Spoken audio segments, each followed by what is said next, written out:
The kids said that.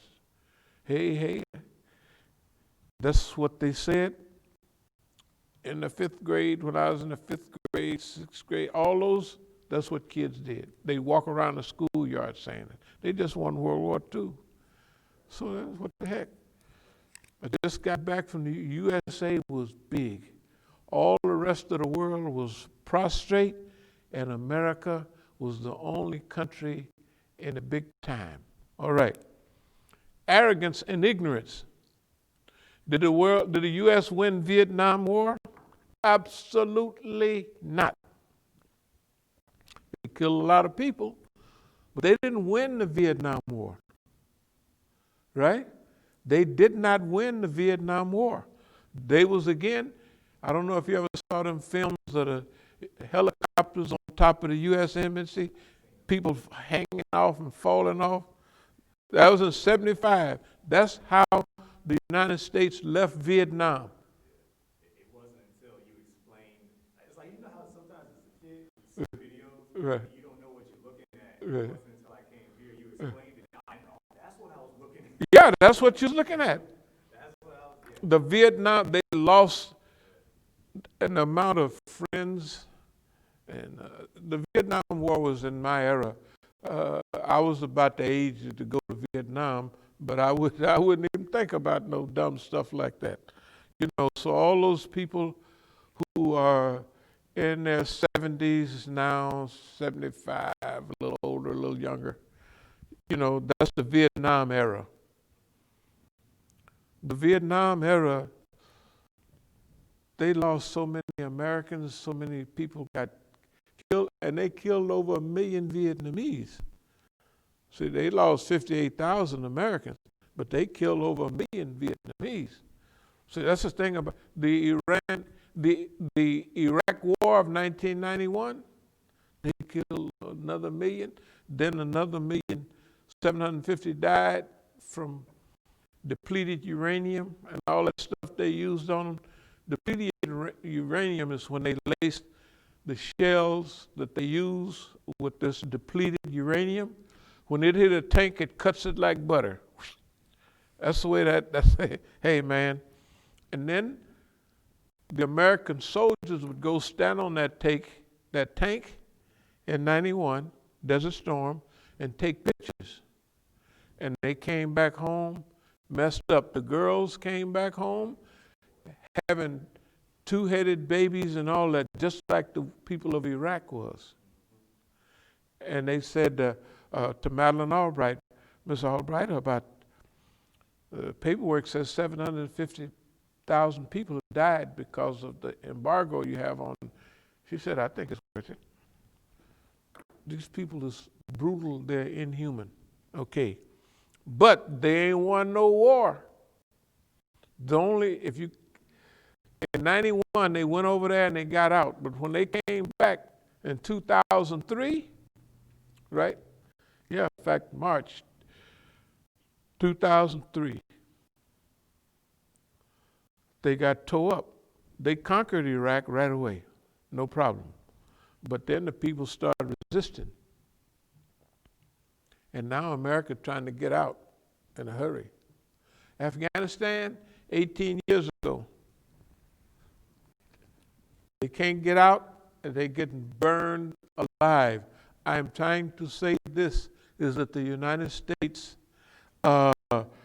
is humiliated itself in the eyes of people of the world. Then when you got Donald Trump as the president, that boy was hired. Remember what we said? He was hired to destroy the Republican Party, the Democratic Party, and to bring America down. Okay, is that what I said? Yes. Look at the news. Look right now, what's happening to America. Okay, now I'm going to get to how we got to that. The denegralization process.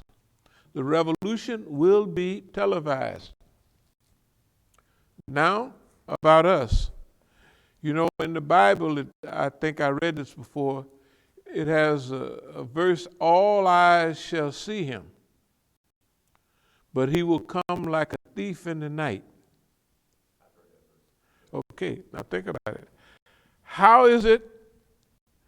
In fact, the chief did. That's why I get to that. The chief, no, he did a beautiful discourse. How is it that all eyes can see him, but he gonna come like a thief in the night, right?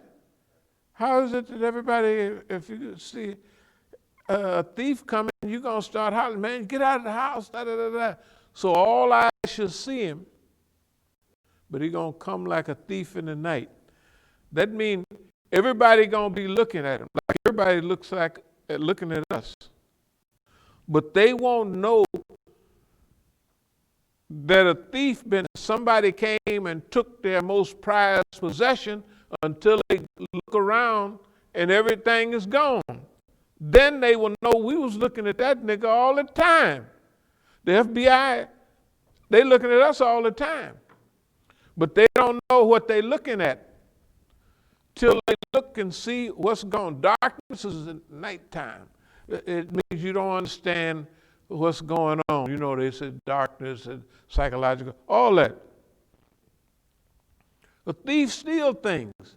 How is it that everybody gonna see him? Right? But he gonna come like a thief in the night. They gonna see him, but they don't know what they looking at. Right? Until they look around and see our pride in America is gone. Our credibility is gone. Our wealth is shrinking, right? And they won't know that until they was looking at it, and the people telling them all the time, boss man, you got to do right. You're going to have big trouble, I'm telling you. And they ain't paying no attention. Why? Because they living in a state of ignorance and darkness. They won't realize that a thief been there until the thief is gone with their prized possessions. Their character, America the Great. Their bombacity, America will live forever. All of that, that's gone. When you take, when people look at America now, they don't look at America, the bastion of democracy. Oh, because somebody hooked up a little scheme. You can tell, we're not going to go into all the hooking up and who wins, who loses, but if you was, and the news is all seeing this too, and they saying it. Why, if those was Negroes, they'd have killed them on the steps. They wouldn't have let them get up in there. Every news service is saying that. Right? Confederate flag, of course. They said, how they got Confederate flags? Where did all these people come from, right? How they gonna get in? They say you couldn't even get in around. That's the most protected spot of the White House building in the United States. How you gonna get in there? And you can't get in Fort Knox or nowhere. How you gonna get in there? And go in their office and stick your feet up on Miss Pelosi's poor child, stick your feet up on the desk, right? How are you going to do that unless it's arranged? We won't go into who's all involved, but we'll get in it soon. What it is however it happened, whoever did it, it was a bond for us because we as a people, everybody know Black Lives Matter, okay, we already know that stuff is all set up. But one thing everybody knows now, that there's a difference between if they was black and they went down there, they couldn't do that. Everybody's saying that. All the news and everybody, white people are saying it, black people are saying it, the whole world knows it. And we all listen, I'm sure, to foreign broadcasts, they all say the same thing. So there's a different value and a different presentation. Now they did it slick like, but they did us a favor. They did us a favor by going down there and running in the White House or whatever, the Congress. Great. I mean, wait a second. great because it's against the law to say, well, we could say what we want. Don ain't in the penitentiary yet, and he told the people to go down there and take it over. So you can't come get me just for saying great, you know. I mean, it's a great day. I don't mean it's great they run down there and tore up the place, you know. That's their business. Okay. So, historical Negro trap. Historical Negro trap is to trap the system. We have here white folks, but we don't mean, when we say white folks, it don't mean white people, it means the power structure. And workers or people taught and trained by white folks. The historical Negro trap means that if those people are trained by the system, they will have a weakness for our approach because we have included, I just make up these words, what is this? Strategic trapidocious, negrophocious or something. That means, you know, it's, don't worry, the more they trapidocious, you kind of get that. Strategic trapidocious. Now, part of that is making fun of the system. Do you know arrogant people? If you make fun of Donald Trump, it's a wonder he don't shoot you because he's arrogant. So how to punk the FBI mean that we make fun of the government.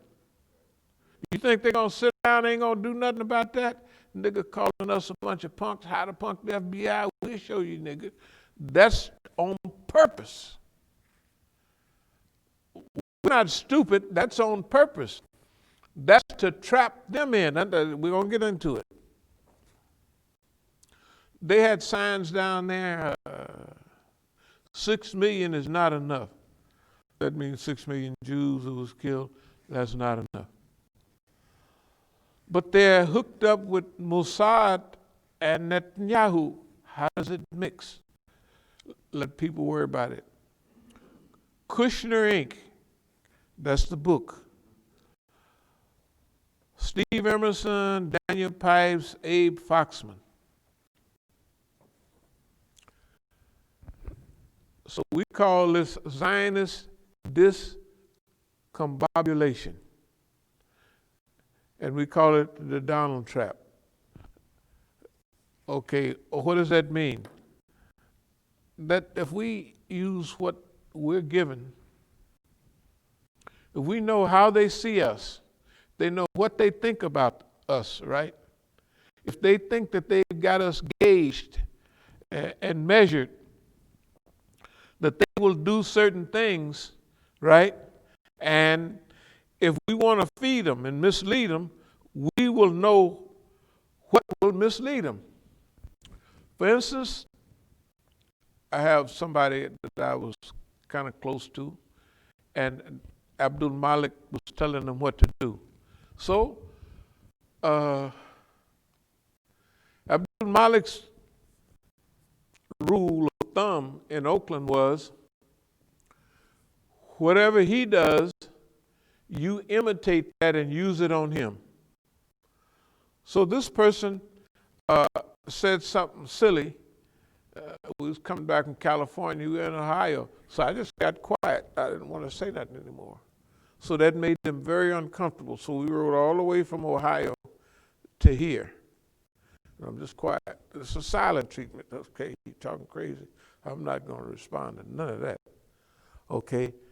When she talked to Abdul Malik, used to be her husband, he's the major snitch in California, he told her, here's what you do, because this is his policy.